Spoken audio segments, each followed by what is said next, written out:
Smooth. Good morning. Welcome to the Umpqua Unitarian Universalist Congregation. I'm Glennis Peterson. I especially would like to welcome those of you who are here for the first time or perhaps haven't been here for a long time. Please consider staying afterward for coffee and conversation so that we can get to know each other better. I wish to thank our greeters, Al and Mary Herring and Betsy Callahan, for that fine job. That's awesome. Thank you.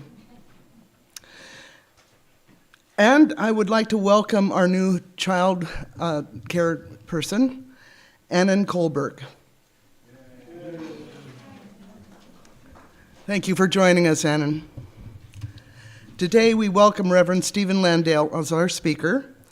He has been a hospice chaplain for over 9 years, served as a full-time UU parish minister for 11 years, and has been a guest UU preacher and consulting minister for most of the last decade.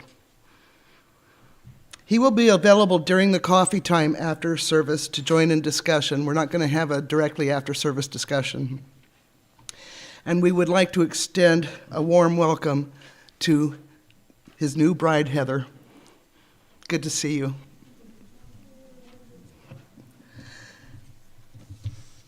One last thing, our leadership needs help. At least 2 board memberships or positions will be open. During the pandemic, some of the committees have remained active, but now we're open and we're beginning to think of how we can make this church continue to grow.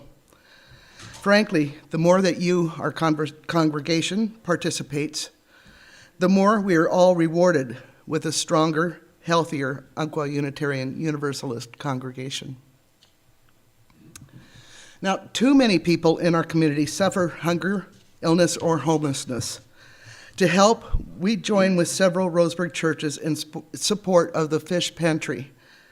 We have baskets on the outside walls under the windows in which you can place any non-perishable items you wish to donate. There are also envelopes and available in the baskets for cash donations. Now we begin each service with lighting our chalice. So this morning we light this chalice to affirm that new light is ever waiting to break through to enlighten our ways. That new truth that is ever waiting to break through to illumine our minds. And that new love is ever waiting to break through to warm our hearts. May we be open to this light and to the rich possibilities that brings all of us.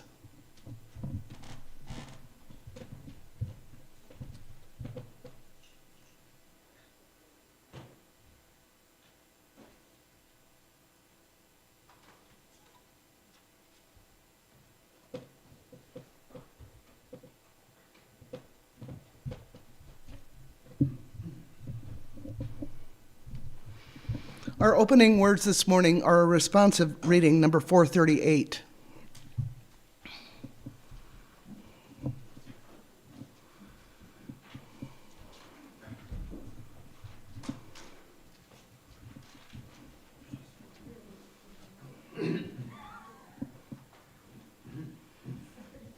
And I'd love it if you would join in with me.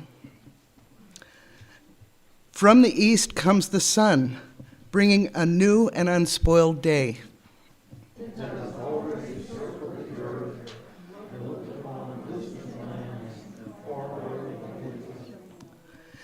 It has passed over mountain ranges and the waters of 7 seas.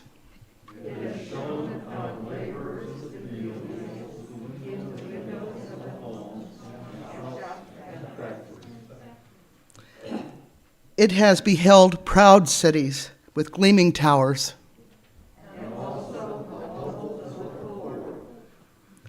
It has been witness to both good and evil, the works of honest men and women, and the conspiracy of knaves. It has seen marching armies, bomb-blasted villages, and the destruction that wasted at noonday. Now, unsullied from its tireless journey, it comes to us, messenger of the morning. Harbinger of a new day. Please rise in body or spirit and sing with me hymn number 38, Morning Has Broken.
It was lovely. I love that song.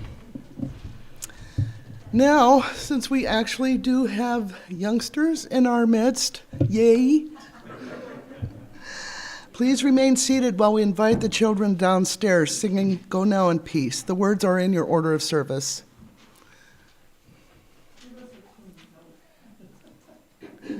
Go now in peace. Go now in peace. May the love of God surround you everywhere, everywhere you may go. That was lovely. We can do a cappella if we need to. I love it. Well, now the time has come when we remember our joys and concerns with silent or spoken candle lighting to mark significant milestones in our lives. I invite those who wish to light a candle, silent or spoken, to please come up one at a time, starting on this side. And those of you at home may take this opportunity to light a candle of your own joys or concerns, because these comments will not be streamed in the live stream. So for those with spoken candles, please give us your name and please be brief.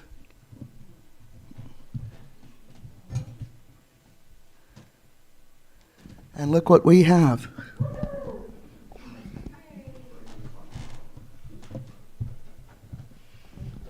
Nobody? This side. We are, and he's coming. I wasn't gonna, but I felt bad that no one came. One little prod for my friend John here.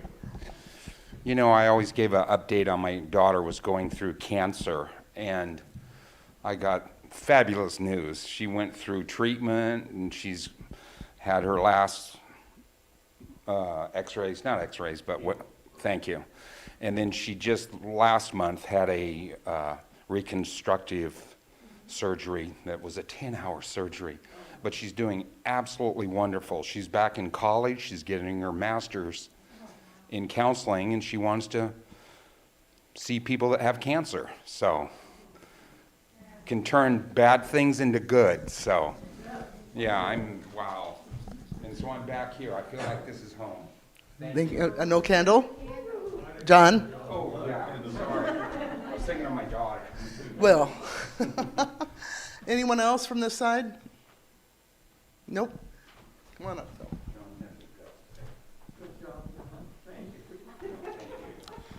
In 1938, there was a war called the Spanish Civil War when the people rose up against the dictator Franco, who was a fascist.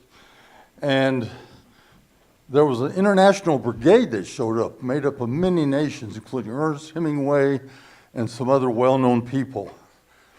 And they were defeated because Hitler's Nazis came in with airplanes and bombed the heck out of everybody. But that set a precedent. And now we see in the Ukraine that 20,000 people from 60 nations have come into great danger to support the attempt to hold back the Russians from taking the country. And they're doing a pretty good job of it. And the International Brigade, which has Americans in it and other nationalities, some of them are there to shoot, yes, but most of them are there in support roles to drive ambulances, to escort people to safety, and to do other things that are meaningful in helping the people recover. So I applaud the International Brigade and the tradition that was set back in 1938. Thank you. Anybody else?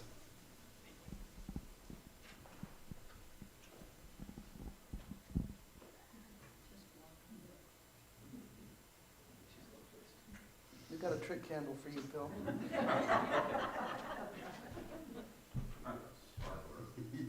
It's a weeded candle. Get another one here.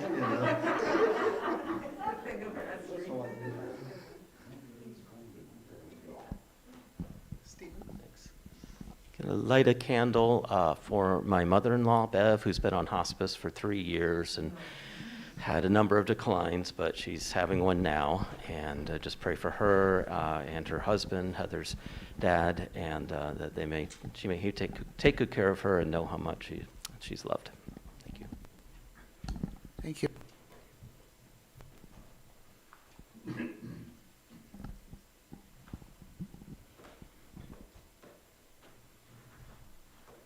You've got the trick candle too. There you go.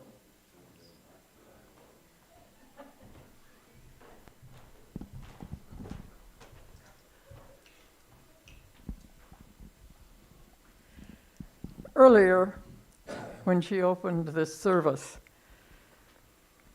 Glennis used the word open many times. Open mind, open heart, open energy, open expectations. That's where we are right now as a congregation. And I stand as the lowly beginning original member. It's time to gather ourselves together again and bring this church into spiritual energy. So as I like this, it's for opening our tired energies to something new and exciting that will bring us into a terrific relationship like we've always had. So think, open. What does that mean for you?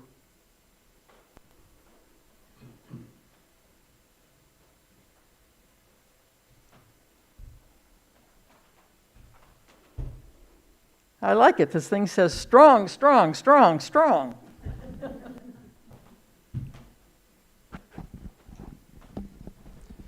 My name is Joe, and I'd like to light a candle for two of my friends who we lost while this church was closed. One was Paul Schaefer, very, very dear friend of mine, and the other, Tal Bachner, neither of who died of COVID, but died nevertheless, and they were both taken way, way too young. And both of them were pilot friends of mine that I flew with on many occasions. And I can't wait to get back up there because then I'll feel closer to them.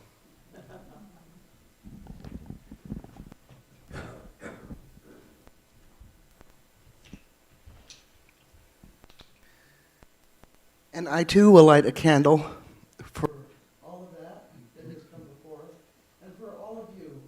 Oh, I'm sorry. I thought you were saying, what? What about me? I'm so sorry. Anyway, yes, this candle is for everyone who has kept their joys or their sorrows close to their heart.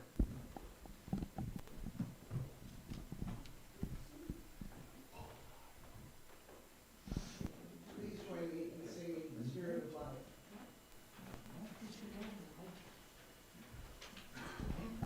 Your words are in your order, sir.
You know, one of the things I really missed when we were closed was our voices coming together, singing in music.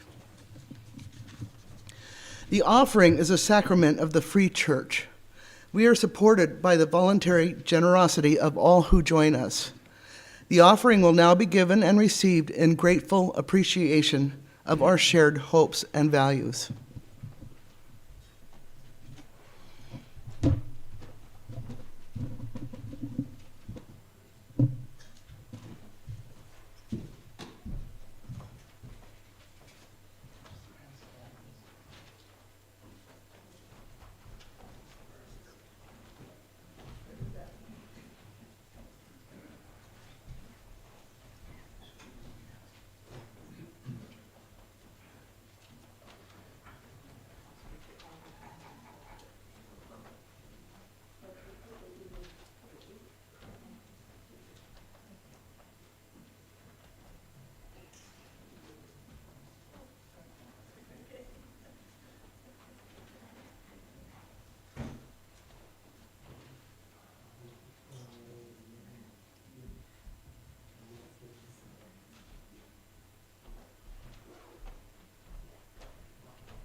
For the gifts we have received, May we be truly grateful. May we be committed to using these gifts to make a difference in the world and to expand our beloved community. And Stephen?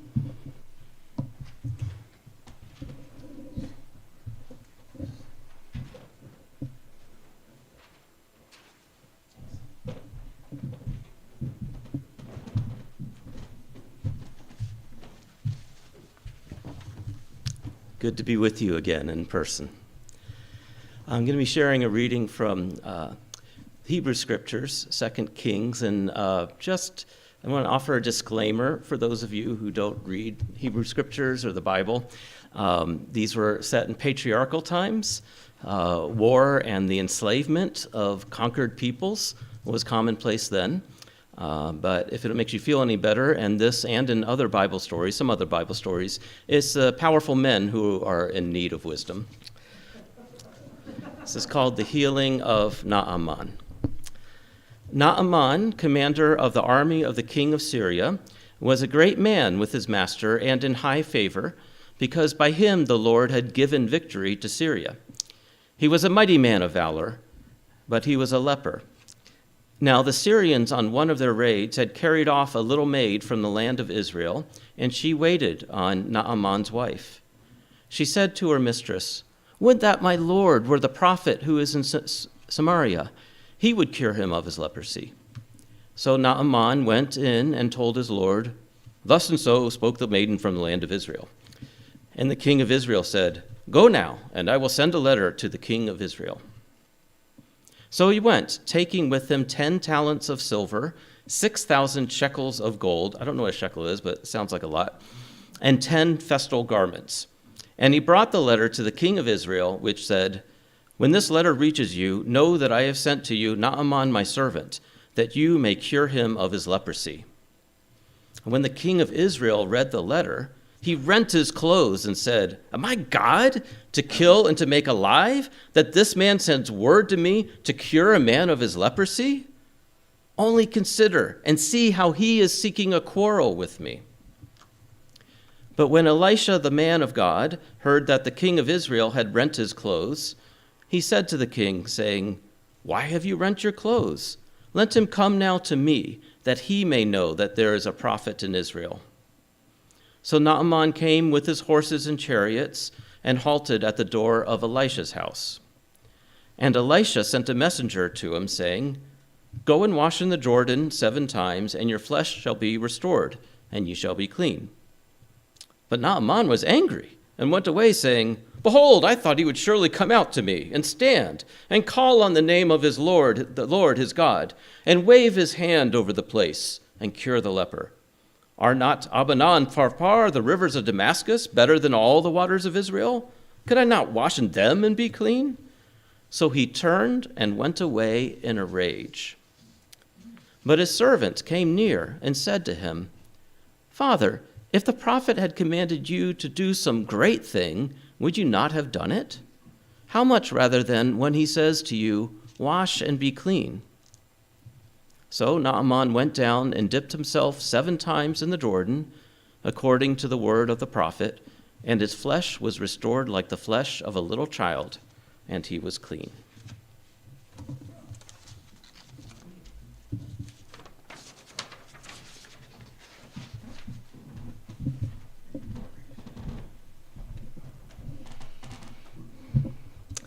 Please rise, or as you are able, for Amazing Grace, number 205.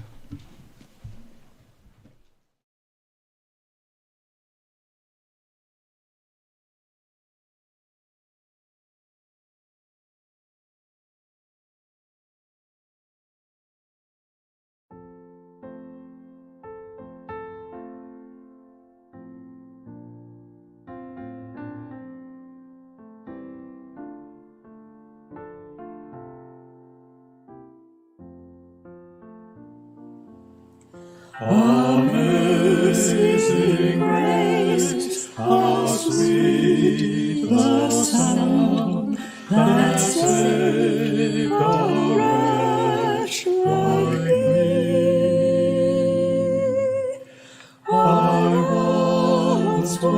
was lost, but now am found. Was blind, but now I see. 'Twas grace that taught my heart to fear, and grace my fears relieved. How precious is that grace appeared, the hour I first believed. Through many dangers, toils, and snares, I have already come.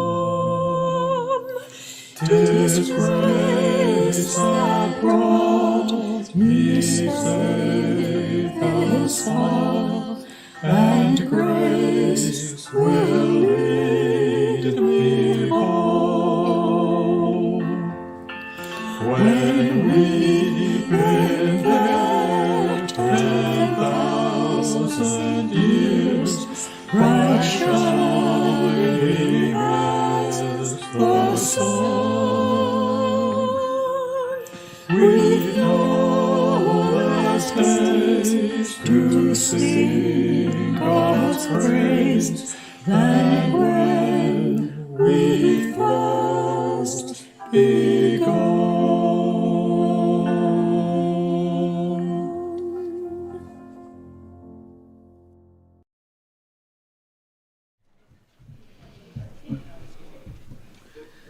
And now, as you sit back in your chairs, relax, sink well into your chair, and take a deep breath in and out. Just take another cleansing breath in and out. Notice any stress you find in your body and let it all go. Breathing in and out. If you feel comfortable to do so, let your eyelids droop as far as they want to. And breathe in and out. We come together this morning to remind one another to rest for a moment on the forming edge of our lives, to resist the headlong tumble into the next moment, until we claim for ourselves awareness and gratitude. Taking the time to look into one another's faces and see their communion, the reflection of our own eyes. This house of laughter and silence, memory and hope is hallowed by our presence together.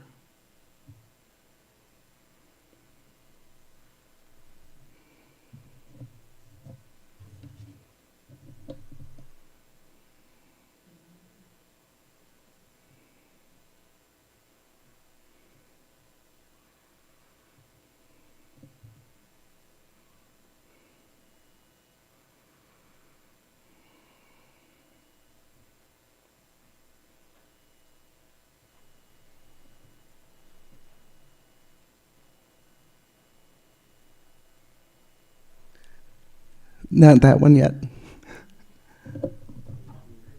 No, we'll just start. It's just a short song. From you I receive, to you.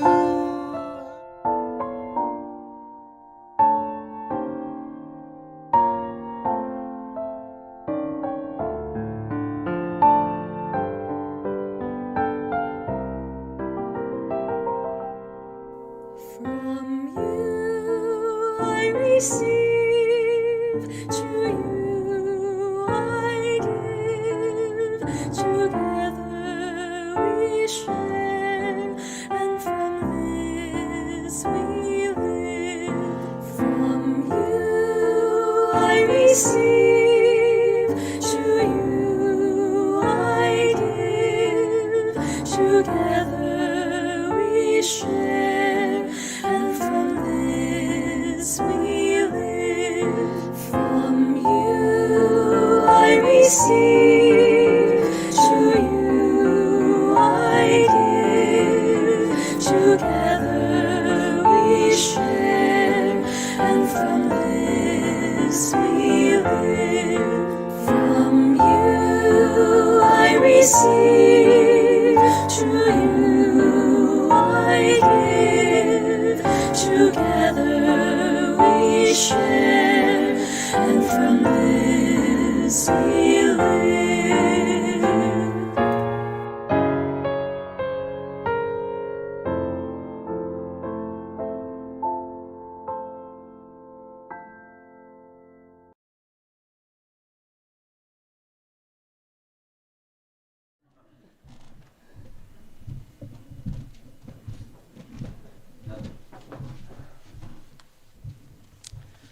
Glennis, I didn't have you pegged as a soprano. I was watching your lips move and this beautiful high voice came out. Good to be with you all here. I love a good story. It's so easy, though, to hear biblical stories in the tone of a King James translation, thou shalt, and so forth, overlooking the irony and the humor. It took me a few readings to see this, but today's reading from the Bible begins with a communication breakdown along the lines of the telephone game. In fact, I wish I were quicker on my feet and had the children come forward for that and demonstrated this. But you've all done this in classroom or retreat. When one person whispers a message into someone else's ear, that person whispers the message in the next person's ear, and so on. Even when somebody is not deliberately trying to mess things up, somebody like my daughter, the message is almost always transformed by the time it reaches its final destination. So here in the story, we have a little Israeli girl, the servant or slave of Naaman's wife, saying, "If only my master would approach the prophet of Samaria, he would cure him of his skin disease." So this message goes from the girl to Naaman's wife, and then to him. Instead of taking the specific recommendation to his king, Naaman says, in the New Jerusalem translation, "This and this is what the little girl from Israel has said." Other translations vary, but in none does Naaman tell the king that the healing is to come from the prophet of Israel. Biblical scholar Leah Laird offers a translation that she believes would match the tone as it would have been heard by its early readers. "Then he went and he declared to his Lord, 'The girl from the land of Israel spoke, yada, yada, yada.' Okay.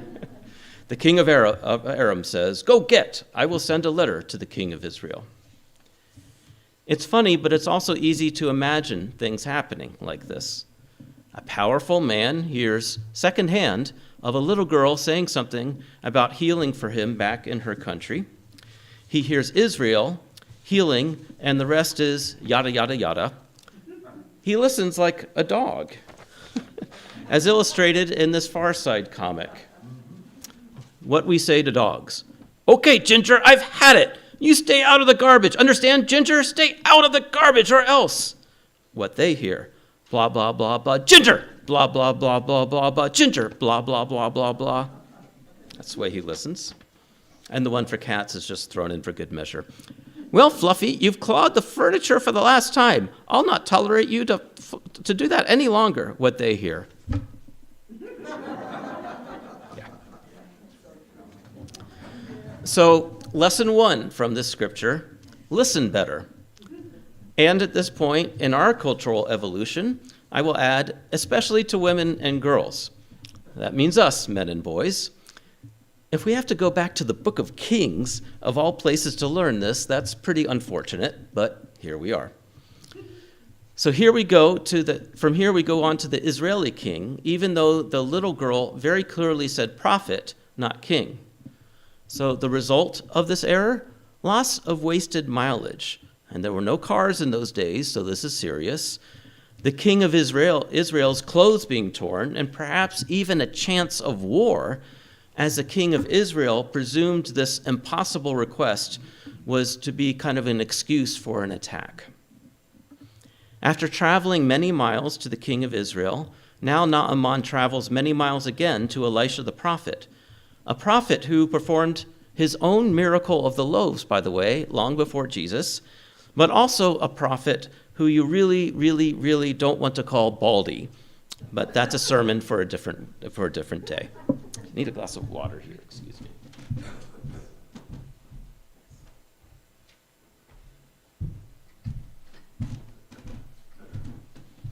You can Google Elisha and Baldy and find that story a few chapters later.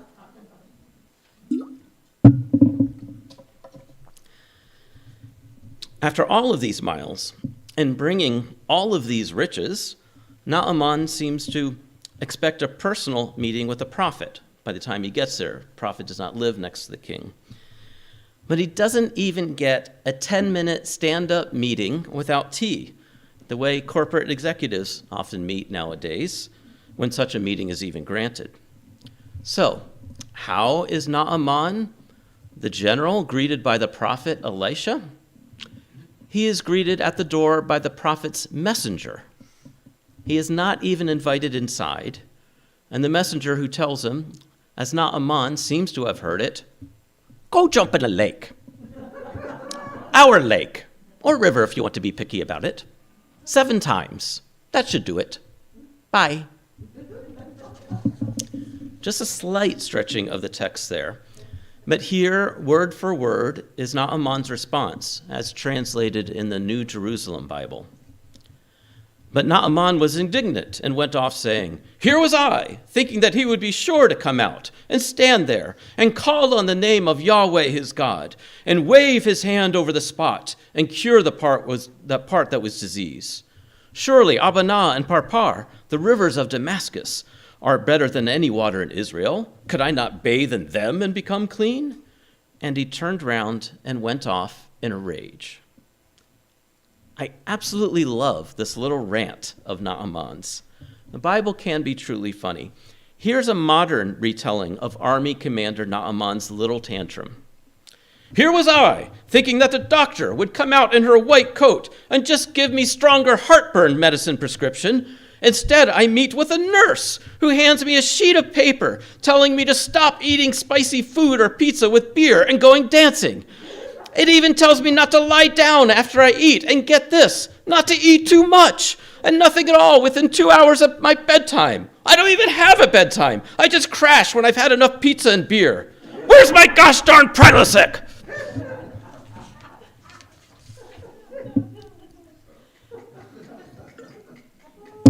The next passages are the turning point. Naaman's servants talk to him and change his mind. We can only conclude that they were male, because clearly he heard a lot more than a word or two and yada, yada, yada. They say, Father, if the prophet had asked you to do something difficult, would you not have done it? All the more reason then when he says to you, bathe and you will become clean. Now notice, there's no new information that his servants present. Just a change in perspective through a rhetorical question, which the servants promptly answer for the commander. And wouldn't you know it, Naaman does it. He completely changes course. He immerses himself in the river, quite possibly by jumping, 7 times. And it works. Naaman, who had begun to storm off in a fit, was healed of his skin disease. While writing this sermon, a Rolling Stones song came to mind. You can't always get what you want. You can't always get what you want. But if you try sometimes, you just might find you get what you need. Oh, baby. Okay, I'll save my Mick imitation for later. But what Naaman wanted was a healing that looked a certain way. He wanted and expected to be a passive recipient or a consumer, even to pay a huge sum of money to a healer who would use gestures and words while Naaman just stood there. What Naaman needed was healing. And he found it in the usual way healing comes to people, through simple, humble, repetitive actions. In his case, by repeatedly immersing himself in the River Jordan, where Jesus would later be baptized. In Genesis, God creates the world in 7 days. Numbers are very important in the Bible. In this story, Naaman finds healing through 7 immersions in a holy river. So Naaman is recreated, in a sense, converting to Judaism at the end of the story. So now for the hard part of this message.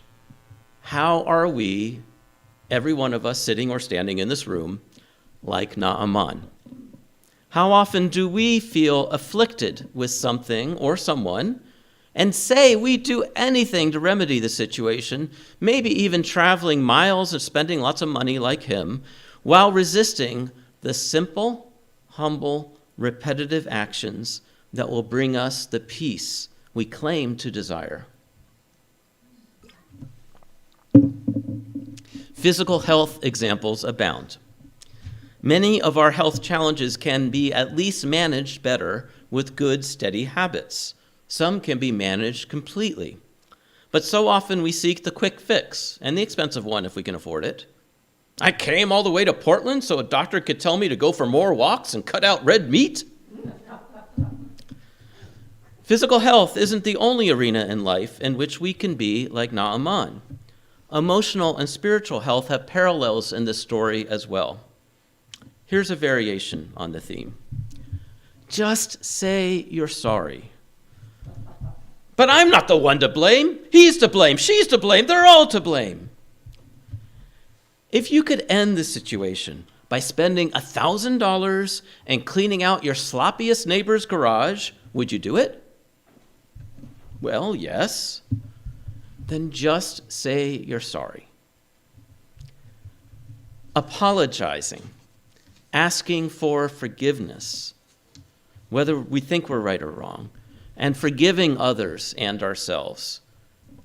We don't often want to do these things, but we all need to do them for our spiritual health, repeatedly, if we want true peace of mind. Jesus said that we must forgive our neighbor, depending on your translation, either 77 or 70 times 7 times. He was asked, is it 7 or 70? He said 70 times 7. In other words, again and again and again. Pride so often gets in the way not only of doing the right thing, but of doing the thing we say we want and know would lower our blood pressure and make things better. Have you ever heard the question, would you rather be right or happy? Would you rather be right or happy? Guess which one we choose when we're not so conscious about it, or we're upset or angry, or when someone else doesn't ask us that question. When we're upset, our default mode is to choose being right, at least in our own minds. We become fixated on how things are supposed to happen, and most specifically, on how other people are supposed to behave. Our world would be oh so much better if everybody else would just act like they should. The thing is, they don't, because surprise, surprise, other people have their own minds and experiences, their own ideas about how things should be. And then all we get to choose is how we act, which is what makes all the difference. Now, it turns out that these expectations that we continually place on others, even a prophet's chosen method of healing us, and by the way, it seems like he did it for free, also applies to life generally and for those so oriented to God. Things are supposed to happen in a certain way. I see these expectations obliterated, at least temporarily, in my work as a hospice chaplain. She wasn't supposed to die like this. How could he die before me?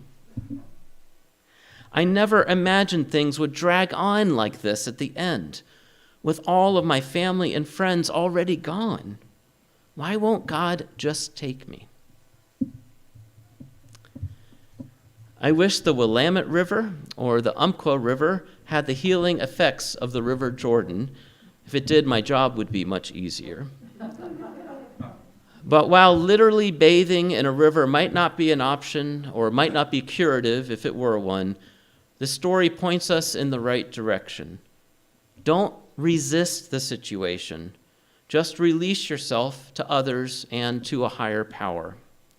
Rely on your community, the child, spouse, partner, or friend who point you in the right direction, like Naaman's wife and her servant. Rely on those who provide you with financial or logistical support, like his king. Rely on the prophet you don't get to see, your associates, co-workers, counselors, or friends, or again, your family, even your child or grandchild, who help you cool down, let go, and just do what is needed, like Naaman's servants. The story suggests take the simple, humble, repetitive actions that will actually help the situation. In so doing, the most important change will be the one to yourself. One immersion is not enough. If we want to resolve a situation and open ourselves to recreation by an amazing grace, we need to make it a habit. And I believe that this guide for our actions, simple, humble, repetitive, is what will help bring healing not only to ourselves and to those around us, but to our world. I wish there were a magical prophet who we could go to who would remove Putin from power and maybe some other leaders while they were at it. I fantasize about quick fix solutions for situations I learned about through the news. But what really helps? Financial contributions, however small, to organizations that are actually helping. Actively participating in our democracy so that our democracy doesn't become a totalitarian state, which is a real risk. Strengthening free associations like this one, as such associations are the lifeblood of American democracy. It's time to read Alexis de Tocqueville again. It's our voluntary associations that make this country strong. Nothing grandiose, nothing quick and easy.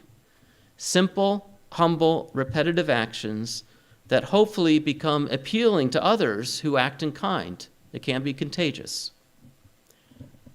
Now, the River Jordan is a kind of silent character in this story. It has a history and a future in the Bible. Initially dismissed by Naaman, it heals him. Now, churches and fellowships and other places of worship are often dismissed nowadays, yet this can be a place of healing as well. So how is your fellowship a source of healing or recreation for those who repeatedly immerse themselves here? This is a particularly good time to reflect on this question because you've been coming back in person, and many of you have been working so hard to keep it thriving when you were not in person. How is coming here on Sunday morning in person or virtually a spiritual practice for you? A simple, humble, repetitive practice that gradually shapes you into the person you want to be, and deep down you already are. How is the work and play of this community improving the odds, even if just a little, on healing, wholeness, and justice and joy in the world around you? The good news I can offer you today is that this critical work of shaping our habits, and therefore our character, our values, and our destiny, as Gandhi and Lao Tzu have reminded us, is not something we need do alone. In fact, we really can't do it effectively alone. When Naaman stepped or jumped into the River Jordan, he wasn't the first or the last to find healing or renewal there. And he wouldn't have gotten there without others, as we described earlier. He was helped by others, and he was helped by grace. As we shed our layers of pride and ego and take the humble work of changing ourselves little by little, it seems to me that there's almost always others to help us. And there's almost always, if not always, a grace to help us, a wholesome abundance. It helps us too. It's always there. We just need to let go of being right, to strip off our layers of attachment to how we think things are supposed to be, strip off our layers and go down to the river. Amen. I invite you to join in singing, "O come, you longing, thirsty souls."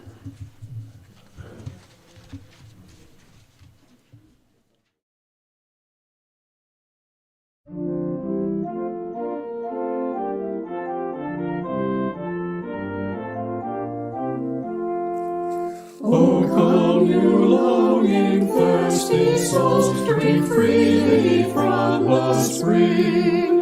And come, you weary, famished folk, and end your hungering.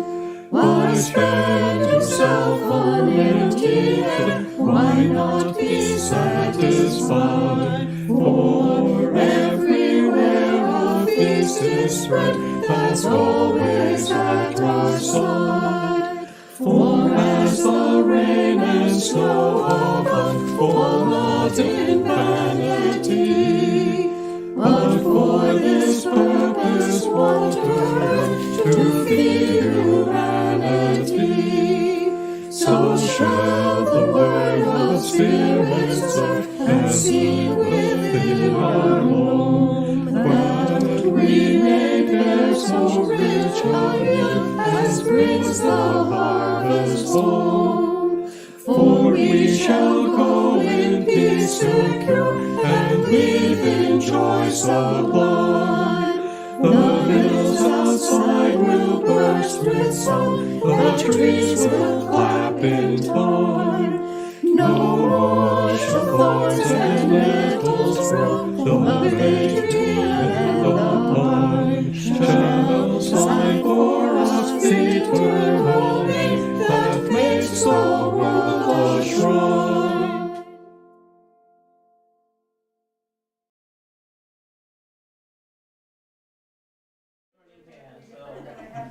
Feel the energy. Closing words in the song. Pardon? We have closing words in the song. Okay, yes, that's right. Joyce did the May song. we go forth from this place when we go with the true knowledge in our hearts that we are never alone, that there is something deeper within us and deeper within one another beyond all the layers of pride and shame and fear, that we may meet in that place and be a blessing to one another. And may we know that there is a power beyond us too, beyond us and those around us that helps us. May we always trust one another and that spirit. Amen.